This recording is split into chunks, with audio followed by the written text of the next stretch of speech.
सत्संग इस कलयुग में एक ऐसा सहारा है जो डूबते हुए को नाव मिल जाए उससे भी बढ़िया तरीका है। आम कहा जाता है डूबते हुए को तिनके का सहारा, पर अगर नाव ही मिल जाए तो पूछिए मत। तो उसी तरह इस कलयुग में डूबते हुए जीवों को, तड़फते हुए जीवों को बचाने के लिए, राहत पहुंचाने के लिए राम का नाम एक जहाज है जो उन डूबते हुए, उन तड़फते हुए जीवों का आधार है। और कोई उस नाम का जाप करे, सुमरन करे, फिर तो कहना ही क्या है। सो उस परम पिता परमात्मा के नाम का जाप हमेशा आप करते रहो, कहीं गुमराह ना हो जाओ, कहीं आलस्य में ना पड़ जाओ, कहीं भूल ना जाओ परमपिता परमात्मा को। इसलिए संत पीर फकीर सत्संग लगाते हैं, और जो सत्संग सुन के अमल करते हैं उनके तो अंदर बाहर कोई कमी रहती ही नहीं। उनके भाग्य नसीब वाकई बुरे होते हैं जो सत्संग सुनते सुनते भी बुरे कर्मों की तरफ चल पड़ते हैं। एक अनजान आदमी है, जंगल में भटक गया और उस भटकते हुए को एक रास्ता सूझा। उसे नहीं पता वो रास्ता कैसा है, उसे नहीं मालूम वो रास्ता कैसा है।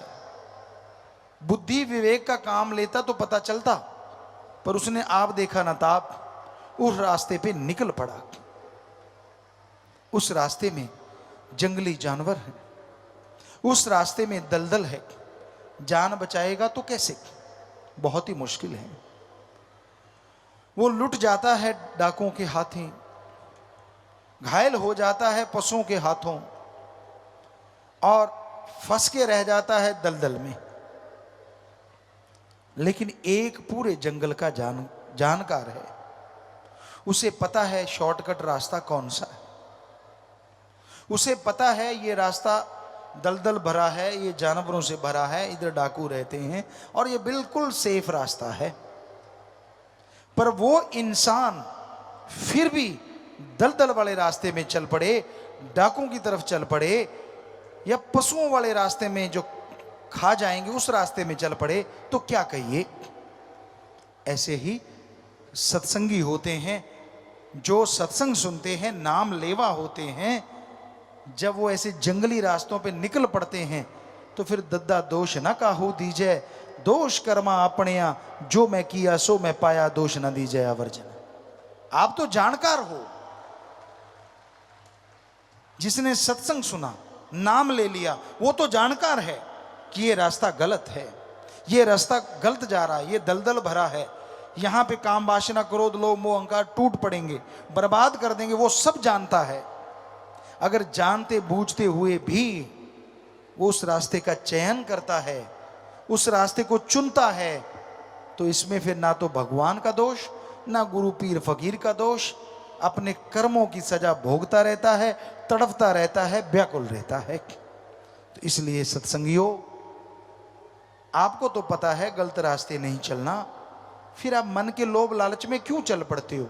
क्षणिक स्वाद के लिए क्यों आप अपने सतगुरु से मुंह फेर लेते हो? क्यों सत्संग की बातों को दरकिनार कर देते हो? क्यों नहीं अमल करते आप? और जब आप अमल नहीं करते, जब आप वचनों की काट करने लगते हो, तो जिंदगी में दुख आज नहीं तो कल आने वाले हैं। फिर उसके लिए भी तैयार रहना। दुख आपने सहेड़े हैं तो फिर भोगने के लिए भी आप अपने आप को तैयार रखो। फिर तो बड़ा भगवान भगवान करते हो, राम राम करते हो। पहले तो राम की सुनते नहीं, पहले उसके संत पीर फकीर की सुनते नहीं, और जब फंस गए, जब तड़पने लगे, फिर भगवान शहद जैसा लगता है। क्यों करते हो आप ऐसा? मन की वजह से। जवानी तो गधे पे भी आती है, आपके कोई अलग नहीं आई, उस पे भी आती है। आपकी जवानी कैसी? वो जवानी जो सतगुरु के लेखे लगे, अरे वो जवानी जो समाज के भले कामों के लेखे लगे, अरे वो जवानी जो भक्ति इबादत में पल पल गुजारे, उस जवानी के बराबर दुनिया में तीनों लोकों में कोई नहीं होता। उसकी भक्ति अव्वल दर्जे की मंजूर होती है। या कोई बचपन में लग जाए और आखिर तक निभा दे, उसकी अव्वल दर्जे की होती है। पर यहां तो जब दोहरा मापदंड अपना लेते हैं लोग, अपने सतगुरु को, अपने राम को मूर्ख बनाना उनकी आदत बन जाती है। ये दिखाना कि मैं भक्त भी हूं और काम वो करना जो संत पीर फकीर रोकते हैं। तो फिर दुखों के पहाड़ को बुलाने से कोई रोक नहीं सकेगा। फिर तड़पोगे, फिर रोओगे, तब आप होगे और आपके दुख होंगे, कैसे कोई बचाएगा? गुरु को मानते हो पर गुरु की नहीं मानते, ये खतरनाक है, ये डेंजर है। जब आपको समझी आ गई कि रास्ते दलदल से भरे हैं, जब आपको समझी आ गई कि जंगली जानवर आप पे अटैक करने को तैयार बैठे हैं, तो राम नाम का शॉर्टकट क्यों नहीं अपनाते? क्यों काम वासना क्रोध लोभ मोह अहंकार मन माया को, उन जंगली जानवरों को अपने पे टूटने का मौका देते हो? क्यों? जोश जवानी का। परम पिताजी ने एक भजन बनाया है, और वो ध्यान दें, जवान नौजवान जो बिगड़ जाते हैं, जो मानते नहीं, सतगुरु की भी रखते हैं लात, दूसरी तरफ भी रखते हैं, गलत कर्म भी करते हैं। गधा 25 उम्रा जोर जवानी का, कि जब 25 साल तक की उम्र जो है ना, दुलत्ते झाड़ने वाली है। किसी को रोक दो आप, माँ बाप भी रोक दें तो उनका दुश्मन बन जाता है। मुझे रोका तो कैसे रोका, मैं मर्जी का मालिक, मैं करूं सो करूं। यानी गधे की तरह दुलत्तियां झाड़ता है। संत पीर फकीर समझाएं, अगर उसकी मन की बात कहते रहे, हाँ जी हाँ जी हाँ जी हाँ जी हाँ जी हाँ जी, फिर तो बड़ा खुश। और आज हम जो थोड़ी करारी बातें सुना रहे हैं तो थोड़ा रूठेगा भी, हमें कहते रहते पिताजी तो, और तेरे बाप को कहें भाई, गड़बड़ तू कर रहा है तो तेरे को ही कहेंगे ना, तेरा बाप करेगा तो उसको भी कहेंगे। तो हमें तो आपके चौकीदार जो हुए, आपकी निगाह जो रख रहे हैं कि मत करो बुरे कर्म, और हमें दिख भी रहा है कि करोगे तो फिर भरोगे, फिर चिल्लाओगे, फिर रोओगे कि मेरे साथ ऐसा क्यों हो रहा है। आजकल क्या बच्चा, क्या बूढ़ा, क्या जवान, सब काम वासना क्रोध लोभ मोह अहंकार मन माया की गिरफ्त में है। बचा हुआ वही है जिसने सच्चा इश्क उस वाहिगुरु से, सतगुरु मौला से किया हुआ है। वो चाहे बच्चा है, जवान है, बूढ़ा है, वो ही बचा है। वरना इस कलयुग में मस्ताना जी महाराज के वचन कि यार सतगुरु का आशिक तो कोई कोई है, सब माया के यार हैं। तो हम ये कहते हैं उस सतगुरु की कृपा से ही कि आज बहुत से सतगुरु के भी यार हैं, बहुत बच गए उनके रहमो करम से, उन्हीं की कृपा से। खाने को घी दूध मेवे मिठाइयाँ खनिज लवण विटामिन्स मिले तो कोई गंदगी के ढेर पे चोंच क्यों मारेगा बताइए? नहीं मारता ना। अब दूध पड़ा है, मेवे है, पनीर है, मिठाइयाँ हैं, हर तरह की सब्जियां हैं, जो आपको पसंद वो सारा सजा हुआ है, लड्डू जलेबियां जो भी आपको अच्छी लगती हैं, उसको छोड़ के क्या आप कूड़ा करकट खाओगे? सवाल ही पैदा नहीं होता जी। आप तो उनमें से भी चुन के वो खाओगे जो सबसे स्वाद आपको लगता है। पर हम देख रहे हैं कुछ कुछ बच्चे ऐसा भी करते हैं कि सारा कुछ छोड़ छड़ा के गंदगी के ढेर में चोंच मारते ही मारते हैं, मानते नहीं वो। उनके घेर अड़ा हुआ है मन का। जवानी उनको लगता है हमारे पे आई है और किसी पे तो आई ही नहीं, पहले वाले तो ऐसे बूढ़े हो गए, सीधे ही बूढ़े जन्मे थे बूढ़े ही हो गए। अरे उम्र का तजुर्बा होता है, गुरु से सीखो तो बचपन में भी बुढ़ापे जितनी शिक्षा सीख लेता है आदमी, वरना उम्र के साथ साथ शिक्षा आती है जैसे जैसे उम्र बीतती है। इसलिए नादानियां छोड़ दो, बुरे कर्म छोड़ दो, इनमें कुछ नहीं रखा। और गुरु पीर फकीर के वचनों से नाता जोड़ लो, क्योंकि अगर उस सतगुरु मौला से नाता जोड़ के रखोगे तो ही खुशियां हैं, वरना भाई फिर चारपाई तो कहीं गई ही नहीं। हमारा काम समझाना है। आपको बुरा लगे तो भी कोई बात नहीं, आपको अच्छा लगे तो भी कोई बात नहीं, क्योंकि एक टीचर जो है वो तनख्वाह लेता है, वो पढ़ाता है। कई नहीं भी पढ़ाते, गपशप मार के भी आ जाते हैं, लेकिन अगर टीचर पढ़ाता है तो उसका काम तो हो गया। बच्चे फॉलो कितना करते हैं वो एक अलग बात है। कई टीचर ऐसे होते हैं जो बच्चों से फॉलो करवाते हैं, उनको दर्द लेते हैं, पूरा पेन लेते हैं उनका। पढ़ाया, फिर फॉलो करवाया, फिर फॉलो करवाया, फिर अपने तरीके से वो उनकी जांच करते रहते हैं कि कहीं भूल तो नहीं गए। तो वो टीचर सबसे सर्वश्रेष्ठ होते हैं और उनके बच्चे मेरिट लेके उनका नाम रोशन करते हैं। पर वो टीचर कब तक पढ़ाएंगे? जब तक आप 15-20 साल के नहीं होते, 25 साल के नहीं होते। डिग्री की डिप्लोमे ले लिया फिर तो आप पढ़ाने वाले हो गए। पर इस कलयुग में एक टीचर ऐसा भी होता है जो पढ़ाता ही रहता है, और वो होता है सच्चा गुरु। उसके लिए शिष्य बड़ा ही नहीं होता, छोटा ही छोटा, छोटा ही छोटा, छोटा ही छोटा रहता है। हर पल उसकी निगाह रखता है वो, हर पल उसका ध्यान रखता है वो, कदम कदम पे समझाता है उसे, वो समझाता चला जाता है। ना बेटा इसकी ना सुन, ना बेटा उसकी ना सुन, तू अपने जमीर की सुन, तू अपने सतगुरु की सुन। सतगुरु और जमीर की सुनेगा तो तेरी तकदीर बनेगी, दुनिया की सुनेगा तो बनी हुई तकदीर का बेड़ा गर्क हो जाएगा। मन हावी होता है, किस पे नहीं होता? आदमी तो आदमी है, लेकिन सतगुरु की जो मान ले वो भी भाग्यशाली होता है, वो भी भागों वाला होता है, जो मान के अमल कर लेता है। चाहे कुछ भी क्यों ना हो, फिर भी मालिक उस पे रहमो करम बरसाता रहता है। तो इसलिए मौसम बदले ना बदले, उसमें ठंडक आए ना आए, हे भक्तजनों, हे प्रेमियों, हे मालिक के प्यारों, अगर सतगुरु पीर फकीर पे दृढ़ यकीन रखोगे, नाम का सुमरन करोगे, सेवा करते रहोगे, परहित परमार्थ में तन मन धन से लगे रहोगे, तो यकीनन यकीनन आपके तो मौसम बहार ही रहेगा, यहां भी और अगले जहान में भी।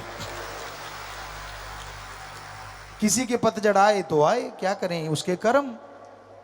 पर जिसने दृढ़ यकीन कर लिया, दृढ़ विश्वास रखा, उसके कभी पतझड़ नहीं आता, उसके तो बहारें ही छाई रहती हैं। देखने वाले बल्कि हैरान होते रहते हैं, यार कल ये ऐसा था, आज ऐसा होगा, यार ये कहां से कहां पहुंच गया, कैसे? पर कावां दे आके टगे नहीं मरदे। अगर वो आपकी निंदा करते हैं, आपसे जलते हैं, तो आप मत जलो, आप मत निंदा करो। उनके जलने से, उनकी निंदा करने से आपके और कर्म कट जाएंगे और आप माला माल होते चले जाओगे। कोई नजर नुजर नहीं लगती सत्संगियों को, ना बुरी नजर लगे ना अच्छी। मालिक की अच्छी नजरी सदैव उन पे छाई रहती है। ना उन्हें दुख आता है ना सुख। आप सोचेंगे दुख सुख ही नहीं आता तो क्या फायदा, सुख तो आना चाहिए, नहीं, उन्हें परमानंदी रहता है। सुख का पता तब लगता है जब दुख आए। आप में से सारे साथ संगत बैठी है, जब नजला जुकाम लग जाता है, बेहद ज्यादा पानी बह रहा है, सिर दर्द है, कोई अच्छा नहीं लगता, खाना भी फीका फीका, सब कुछ अजीबोगरीब, ये है दुख। और फिर जब आप बिल्कुल ठीक हो जाते हैं तब पता लगता है हाँ आराम आ गया, तो वो है सुख। यानी अगर जुकाम लगा तभी पता चला ना सुख क्या है, वरना तो दुख का पता ही नहीं।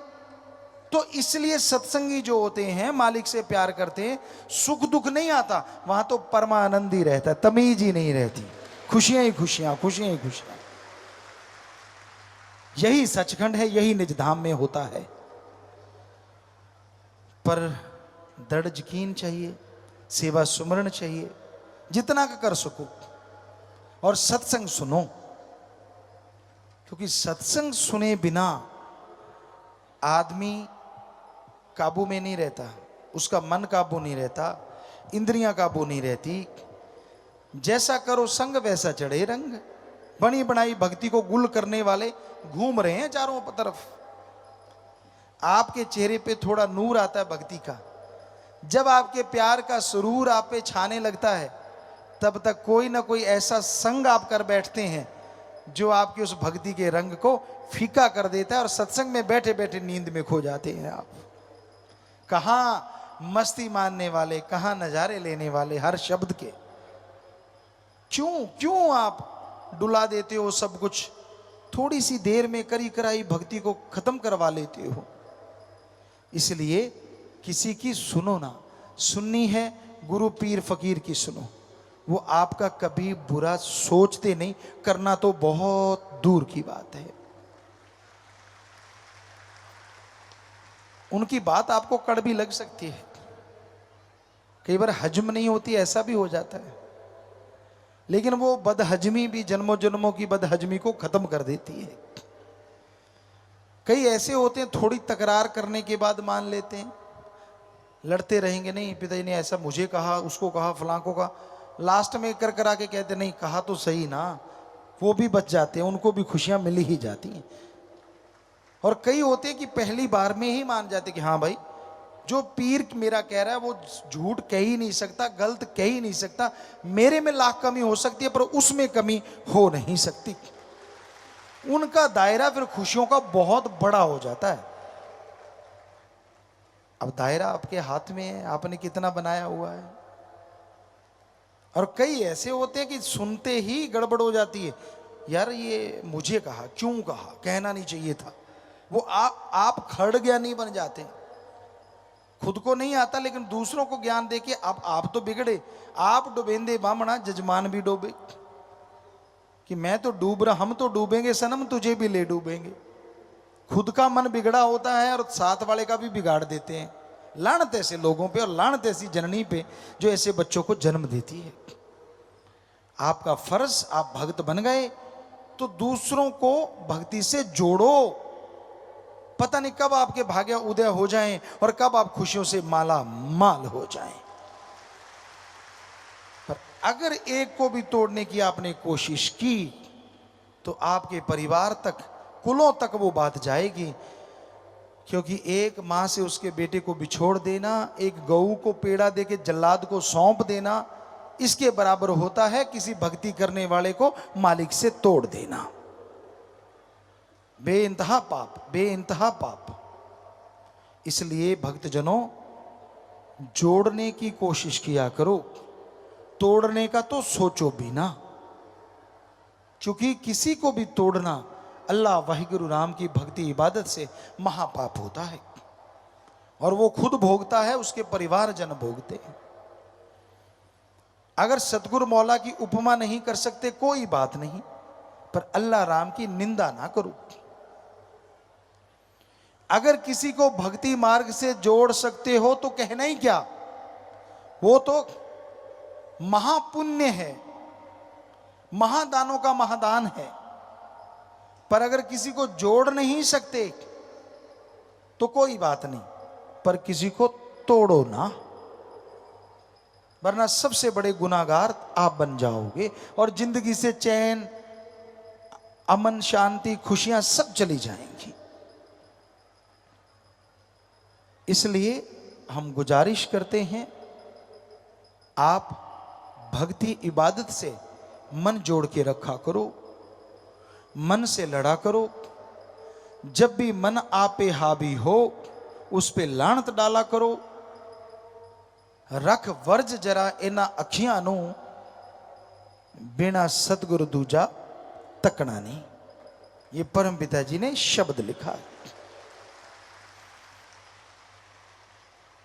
तो बहुत सत्संगी हैं जो इस पे अमल करते हैं कि वो अपनी आंखों में अल्लाह वाहिगुरु राम गॉड के अलावा किसी और को वो दर्जा देते ही नहीं। लेकिन कई होते हैं लंपट मास्टर, उनका काम होता है सतगुरु के सामने भी जी हजूरिया, और जब दांव लगे तो बुरे काम भी करते रहना।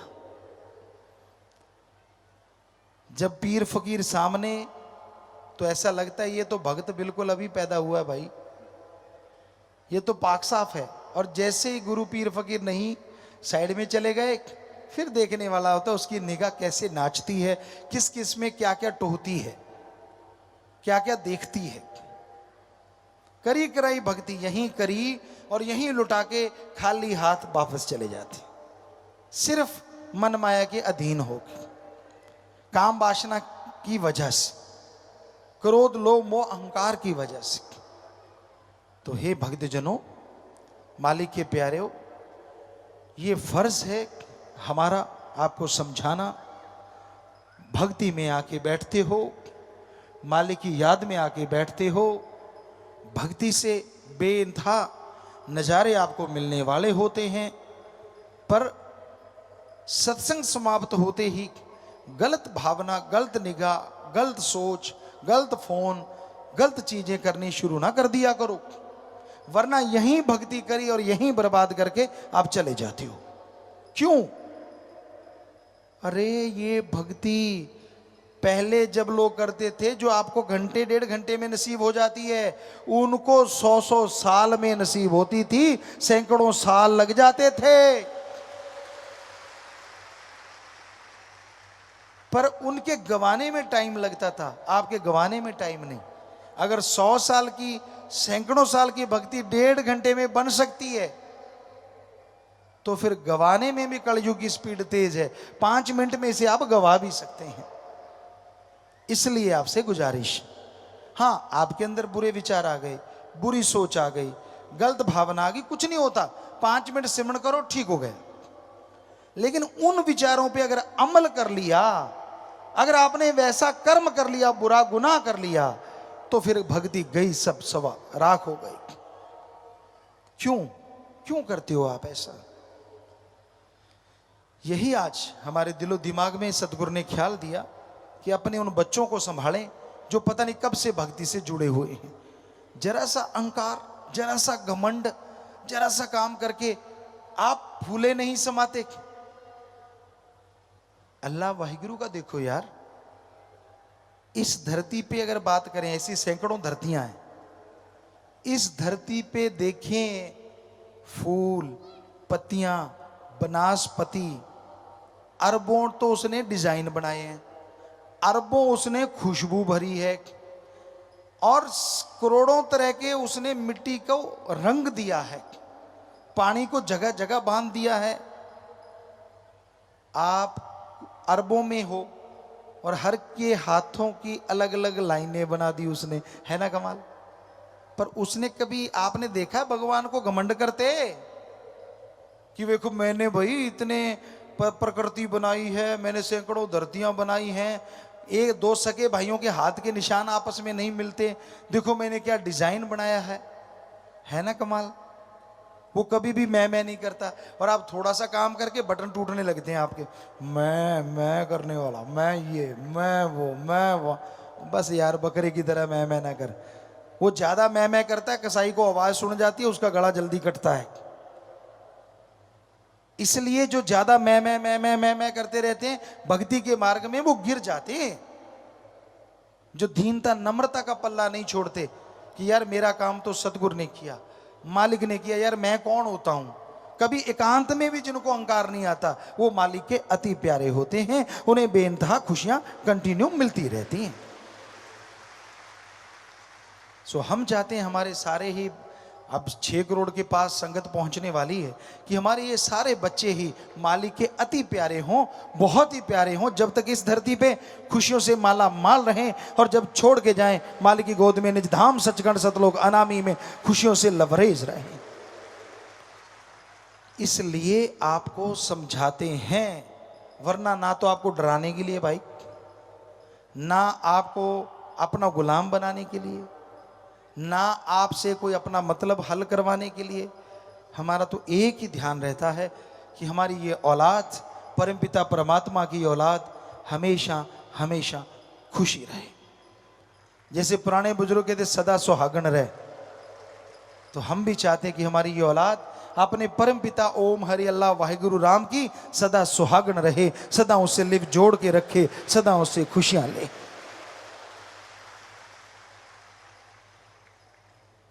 तो मन की कुचर बिंदी से बचा करो, ना किया करो चतर चलाकियां। वो सब कुछ एडा भोला खसम नहीं जिहड़ा मगर चलित्र ना जाने। ਇਹਦੇ घर विच ਉਹੀ ਉਹ बस सकती जिहड़ी सब चतराइयां भुल जावे। इतना भोला कहाँ है भगवान? आप इतने चतर चलाक हैं। दुनिया का सबसे चतुर आदमी संतों को छोड़ के, सिर्फ संत को छोड़ के, दुनिया का कितना भी चतर चलाक आदमी है, मालिक के दिए 100% दिमाग में से वो सिर्फ और सिर्फ 5 से 10% ही यूज कर रहा है। 90% तो पैक हुआ पड़ा है। उसी में मैथमेटिक्स आ गया, उसी में कंप्यूटर साइंस आ गई, चाहे वो सुपर कंप्यूटर बन गया, कुछ भी, वो 5-10% में सब कुछ बन चुका है। 90% तो वैसे ही पड़ा है। एक संत को छोड़ के, एक भक्त को छोड़ के, वो इसका दर्जा कितना भी बढ़ा सकता है। रामायण काल में कई साइंटिस्ट या जिनकी साइंस में रुचि है उनके लिए हम बताना चाहते हैं। ये माना जाता है कि आदमी 5 से 10% दिमाग को यूज करता है। कई साइंटिस्ट कहते हैं जी जब से दुनिया बनी अब तक 1-2% ही यूज किया है दिमाग। चलो हमने 5-10 कह दिया, तो क्या इससे ज्यादा भी किसी ने यूज किया? साइंस तो कहती है नहीं, पर संत कहते हैं हाँ किया। रामायण काल में राम ने तो कितना यूज किया वो तो कहने क्या है, वो तो अवतार थे। रावण ने भी इस माइंड को आज से दुगना तिगुना 4 गुना तक यूज किया। सफल क्लोन ज्ञाता बना। 1 लाख बेटे उसने क्लोन से बनाए थे। साइंस की बात करें, चंद्रमा की रोशनी से भोजन बनाना, सूरज की से तो अब बनाते हैं, आज भी बना लेते हैं। जब चाहे बरसात करवा लेना, चाहे तो दिन को रात बना देना और रात में दिन जैसा उजाला पैदा कर देना, ये उसके लिए बाएं हाथ का काम था। सोच के देखो तब दिमाग का कितना इस्तेमाल किया होगा। वो ऑलराउंडर टाइप था। चारों वेदों के टीका टिप्पणी उनको पढ़ के उसको पंडित कहा जाता था। रावण पंडित, सफल राजनीतिज्ञ था, जबरदस्त था। तो उस जमाने में जहाज थे उसके पास, जहाज, रॉकेट जो चंद्रमा पे चला जाता था, कहीं भी पहुंच जाता था वो। और हैरानी ये है कि उसके जहाज और उसके रॉकेट साउंडलेस थे, आवाज नहीं आती थी उनमें, धुआं नहीं निकलता था। है ना कमाल? फिर तो मानेंगे ना आप कि उन्होंने उसका दिमाग आज से 3-4 गुना ज्यादा यानी 30-40% उसने अपने दिमाग का इस्तेमाल किया था और उसमें इतना कुछ बना दिया उसने। कोई 100% कर ले फिर तो आप तो सोच ही नहीं सकते। ये तो कोई संत पीर पैगंबर ऋषि मुनि अवतार ही ऐसा करता है। पर आप रावण से तो ज्यादा कर ही सकते हैं ना, वो भी तो इंसान था। पर आप तो खोए हुए हैं जीभा के स्वाद में, इंद्रियों के भोग विलास के स्वाद में। खा लिया पी लिया, सुबह जाके बोतल उठाई, काम खत्म। सारे दिन का रिजल्ट सुबह निकाल के खत्म, फिर से भरना शुरू, अगले दिन फिर खत्म। यहां तक सीमित है। पैसे के लिए ठगी, बेईमानी, भ्रष्टाचार, लोभ लालच, ये खोपड़ा पैसों में ही घूमता रहता है। ऐसे कमा लूं, ऐसे कमा लूं, उसकी जेब काटूं, इसकी काटूं। या ये दिमाग में चलता है काम वासना। किसी ने कह दिया तू बड़ा सुंदर है, तो ऐसे लगता है शीशे में जाके उसको लगता है मेरा रंग रूप ही बदल गया हो। देख लो, आप सोच के देखो, कभी ना कभी आपके साथ बीती होगी कि किसी ने कह दिया वाह यार कमाल लग रहे हो, शीशे में जाके देखा, हाँ यार वाकई। मतलब शीशा नहीं बदला, आपका दिमाग बदल गया। शीशा तो थोबड़ा सही दिखा रहा है, पर आपको दिख वो रहा है जो आपके माइंड में बैठ गया। मन दिखाता हाँ। 2-4 दिन के बाद जब उसकी बूंग सी उतरती है, देखते यार वही धोबड़ा सेम, कोई फर्क ही नहीं पड़ा। तो ये आप तो इसी में खोए हुए हो। वहां तक पहुंचने के लिए तो साधना करनी पड़ती है भाई। सुमरन करो, अपने मन को साधो, आत्मा को साधो, फिर जाके वो अव्वल दर्जा मिलता है। फिर आपका दिमाग बढ़ता चला जाता है और आपकी खुशियां और संसारिक ज्ञान जिससे सबका भला हो बढ़ता ही चला जाता है। तो इस भ्रम में कोई मत रहे कि उनका दिमाग ज़्यादा चलता है। आप 5-10% में ही सीमित हो, इससे ज़्यादा नहीं। हाँ, ज़्यादा आपका चलता है ठगी, बेईमानी, बुरे कर्म करने में, जो आप पता नहीं चलने देते। सबके बीच में रहते हो, कब दांव चला जाते हो किसी को पता ही नहीं चलता। तब आप अपने आप को खोजते हैं, क्या है ना कमाल। अजीब सी आपकी भाषा होती है, अजीब से आपका फेस होता है, राक्षसी भावना होती है आपकी। क्यों? मेरे जितना कौन होशियार, मैंने तो पता ही नहीं चलने दिया। और आपके मन में गुरु लड्डू फूट रहे होते हैं और आप भूल जाते हैं ये आप गुनाह कर रहे हैं, बुरे कर्म कर रहे हैं। इससे कोई खुशी खाशी नहीं मिल रही, बल्कि बर्बादी की तरफ जा रहे हैं आप। तो भाई, अपने अंदर की बुरी सोच को अगर छोड़ना है, सुमरन करो और उन सोचों पे अमल ना करो। सोचे आ गई कोई बात नहीं, चलते रहते हैं विचार, सिमरन कर लो 5 मिनट भी। 5 मिनट तो बहुत ही कम है ना टाइम, उसी में आपका सारा ठीक हो जाएगा और आपके पाप गुनाह धुल जाएंगे, जो सोच के हैं, जो विचारों के हैं। तो इसलिए सत्संग में आना जरूरी है। सत्संग में जब आओगे तो नई नई चीजें, नई नई खुशियां लेके जाओगे और उन खुशियों से ही आप अपने जीवन मार्ग को और अच्छा बना पाओगे। एक अच्छी सी संतुष्टि दिल में हो, आत्मा खिली हो, सतगुरु के काम में आप दिन रात बिजी हो, यानी उस राम के काम में, तो फिर वो राम आपके कामों में बिजी रहेगा हर टाइम। आपके कुलों, आपके परिवारों, आपके गुजरे हुए, आपके आने वाले सबके कर्म सुधार देगा। उसने तो कलम ही चलानी है ना कि भी इनके जो जन्मने वाले हैं वो ऐसे होंगे, ऐसे होंगे। वहीं से लेकर बदल देगा आने वाली पीढ़ियों के। बताओ और क्या चाहिए आपको? और आपको शरीर को जो खुशियां चाहिए, जिससे भी आपको खुशी मिलती है, खाने पीने से, भोग विलास से, उससे अरबों गुना खुशियां सतगुरु की सेवा करते करते आपको मिलनी शुरू हो जाए। तो दृढ़ यकीन रखो, सेवा सिमरन में ध्यान लगा के रखो, मन की खाट हमेशा खड़ी रखो कि मन तेरी नहीं सुननी। कभी कभी लोभ लालच में आप पड़ जाते हो, मन के ख्यालों में बह जाते हो। मन के ख्यालों में परम पिता जी ने वचने, दिन जाए रहना जाए रे।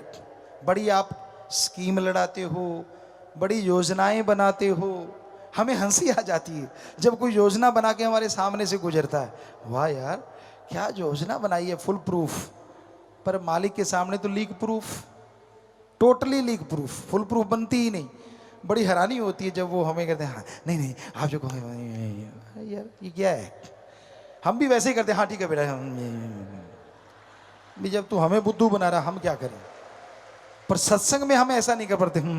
सत्संग में हम सारी बोल देते हैं जो होती है, जो आप सुन ही रहे हो, वो भी सुन रहे होंगे जो फुल प्रूफ लेके घूम रहे हैं। समझदार को इशारा काफी है। हाँ, अकेला होता तो तब हम भी, वो हमें यूं कर जाते हैं, हम भी कर देते हैं। हम क्या करें? जो हमारे सामने आके फिर पूरा ऊं करते हैं तो फिर हम भी पूरा ऊं ही करवाते हैं मालिक से कि जब इसने सब तौबा ही कर दी, घुटना ही टेक दिया, तो मालिक इस घुटने को मजबूत कर दे, सारी दुनिया में ये खुशियां लेके उड़ता फिरे, माला माल होता फिरे। तो ये तो बेटा जैसा आपकी भावना, ऐसे तो नहीं कहा राम जरो के बैठ के सबका मुजरा ले, जैसी जिसकी भावना तैसा ही फल दे। तो भक्तजनों, नेक विचार रखा करो, भले विचार रखा करो, सच बोलो। भागों वाला है वो इंसान जिसको पीर फकीर के सामने अपनी बात रखने का मौका मिलता है, अपने गुनाह कबूल करने का मौका मिलता है। इससे भाग्यशाली वो हो नहीं सकता। फिर भी अगर भाग्य का फायदा नहीं उठाया तो निर्भागी तो वो बनेगा ही। अपने अभाग्यशाली समय में वो जिएगा ही। भाग्यशाली है अगर वो तुरंत अपने आप को साफ करवा ले, अपने गुनाह माफ करवा ले, तो उस जैसा सुखी फिर इंसान दूसरा कोई हो नहीं सकता।